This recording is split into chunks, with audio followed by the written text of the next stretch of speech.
Hi guys, and welcome back to the channel. Thank you for tuning in. As always, I appreciate that. If you like my content, please subscribe. You'll help me out.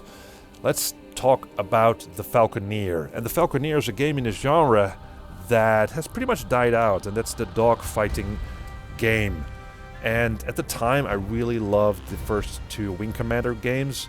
I just love getting into a spaceship and shooting aliens in space.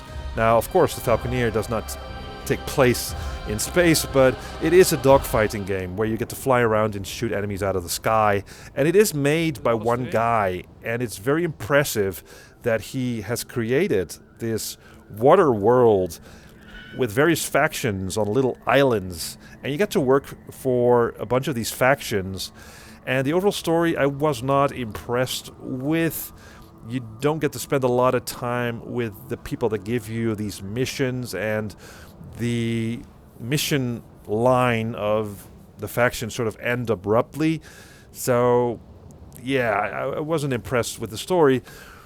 And it's a bit unfortunate because this game oozes atmosphere.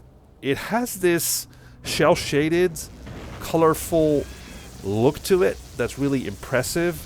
And what's also impressive are the water and weather effects in this game. It's just very unique looking. It's a world you really want to explore and jump into and learn more about. But again, as I said, the storyline is somewhat limited. I think there's more to this. You know, the developer can expand on this, but I'll get to that. But in this game, you get to control this giant bird, right? And the flying mechanics are intuitive.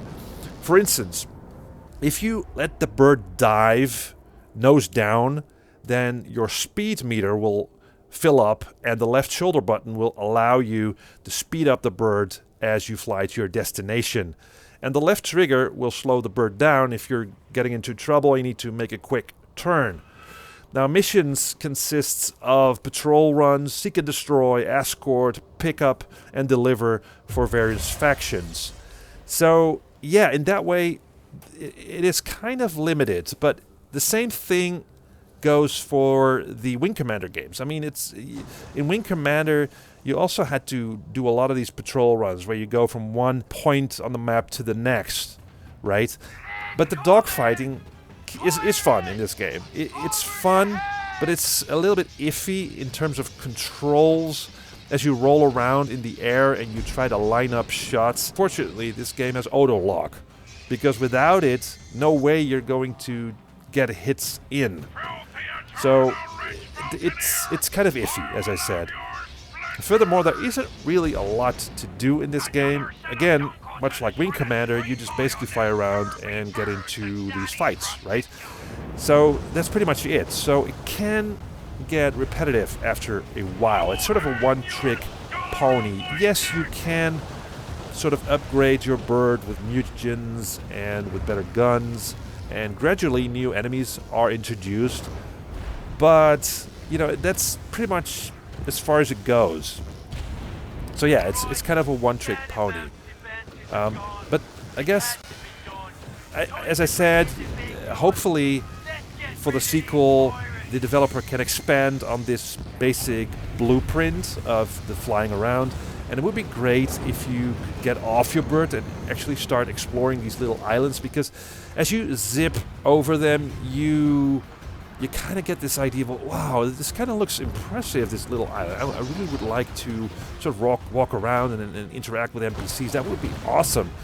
But again, you know, for a project that's made by one guy, it's impressive as it is. So, yeah, I really hope this guy gets a larger budget, more people to work with, and expand on the general, I don't know, universe that he's created and add to it. That would be awesome. So as it stands, it is a fun game for a while, not for a very long time. It's just a little bit too limited for that, but it's fun. So yeah, I can recommend this, especially when it's on sale. So thank you guys for watching, and see you next time.